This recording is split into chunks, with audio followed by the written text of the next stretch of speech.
India, land of Gandhi, Bollywood, and nukes? That's right, they've got the bombs, folks. Enough to turn the planet into a very spicy vindaloo. But here's the thing, having nukes and being a nuclear superpower are two very different doses. The US, Russia, China, they're playing nuclear chess. India's still trying to figure out how to set up the board. And it's not just about the size of your arsenal, it's about the delivery system, the tech, the global clout. So, why isn't India calling the shots in the nuclear playground? Let's dive into the 5 inconvenient truths holding them back, shall we?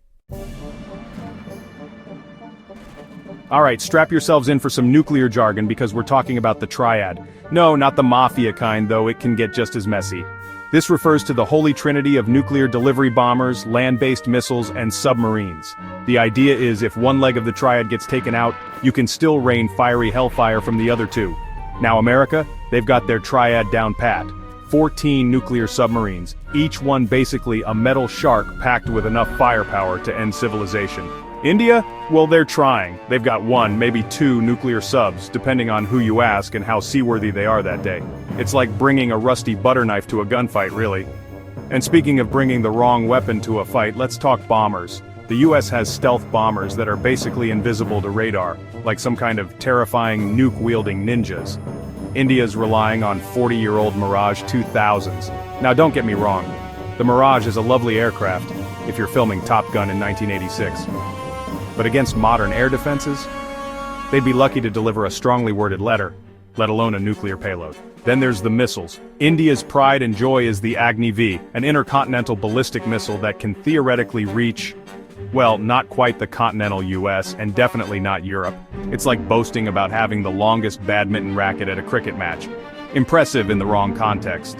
Utterly useless in the actual game. No survivable second strike capability, no seat at the superpower table. It's that simple, folks. While India dreams of being a global superpower, there's a rather large nuclear-armed elephant in the room. Or rather, a smaller, more unpredictable neighbor with a penchant for tactical nukes and a serious case of sibling rivalry. Yes, we're talking about Pakistan. See, while China's off building artificial islands and launching rockets into space, India's stuck in a perpetual game of nuclear chicken with Pakistan. And it's a game that sucks up resources, attention, and frankly, a lot of brain power that could be used elsewhere. Pakistan's developed these nasty little things called Nazar missiles.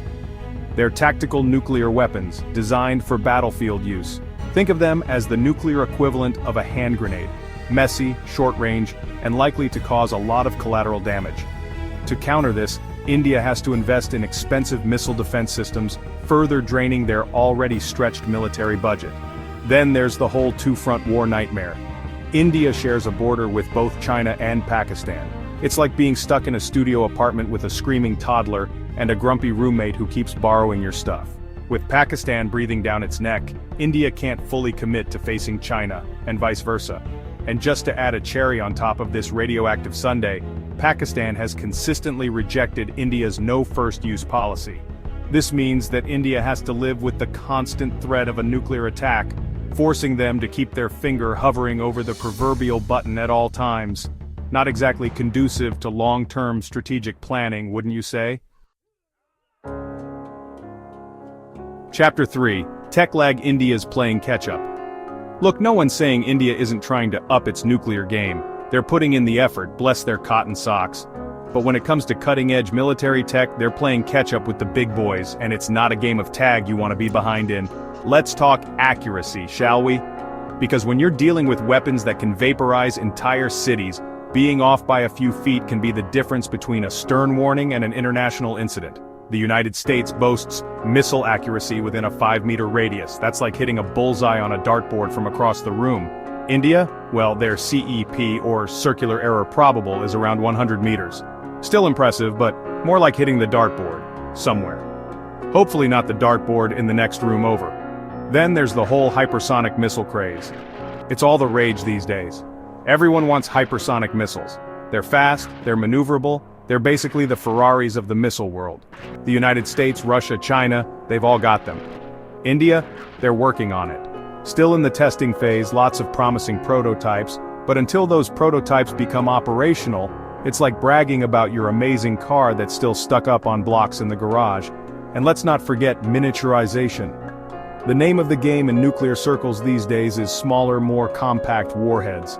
The United States and Russia have practically perfected the art of stuffing an ungodly amount of destructive power into a package the size of a bread loaf.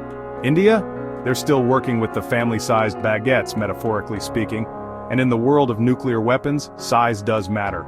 Smaller warheads mean more flexibility, more options for delivery, and frankly, more bang for your buck. Chapter 4. Money problems. Nukes don't grow on mango trees. Here's a fun fact. Nuclear weapons are expensive. Shocking, I know. Maintaining a credible nuclear arsenal isn't like having a Netflix subscription. You can't just cancel it when you're bored and pick it up again later. It requires constant investment, research, upgrades, and, let's be honest, a healthy dose of paranoia. And that's where India runs into a bit of a snag. Because while they have ambitions of becoming a nuclear superpower, their economy isn't quite playing ball. India's defense budget is a respectable $72 billion. Sounds like a lot, right? Until you compare it to China's $230 billion, which is practically pocket change for them. It's like trying to compete in a Formula One race with a used Toyota Corolla. You might have heart, but you're not going to win any trophies. Then there's the whole issue of priorities. India has over 100 million people living in slums. That's more people than the entire population of Germany. And while I'm sure those people would appreciate the theoretical deterrent effect of a robust nuclear arsenal, they'd probably prefer access to clean water, sanitation, and a decent education.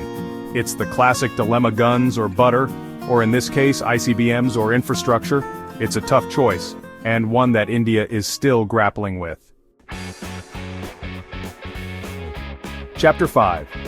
Diplomatic walls. The nuclear club doesn't want new members. Okay, let's pretend for a moment that India magically solves all its other problems.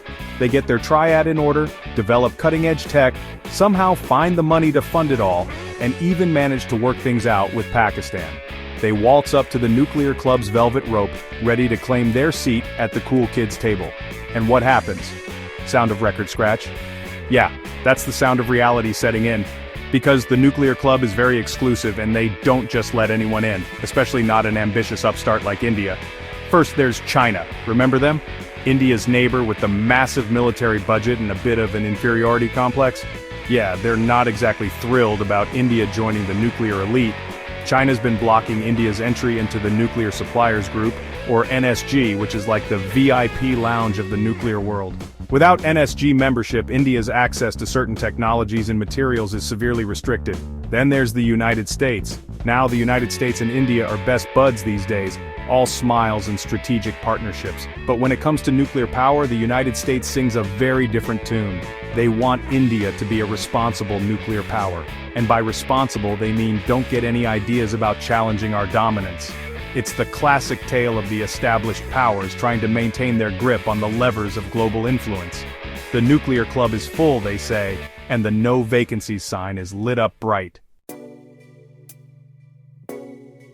Outro: India's nuclear reality check. So, there you have it. 5 reasons why India, despite its nukes and its billion-plus population, isn't quite a nuclear superpower.